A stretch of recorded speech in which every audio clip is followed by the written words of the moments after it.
go. Politically correct. Here's the first main of the year. 250 Supercross West main event. There's the reigning champ, Eli Tomac. Osborne right alongside on the 338. Gate drop time.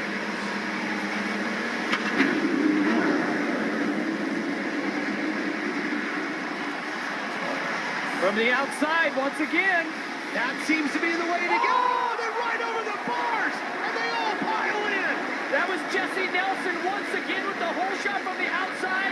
He clips that first one and goes over the bars. Davalos is in it right there on the 40. Oh, that was huge. And oh, wow. Is that the 36 as well? Yeah. It is the 36 that's of Nelson. Yep.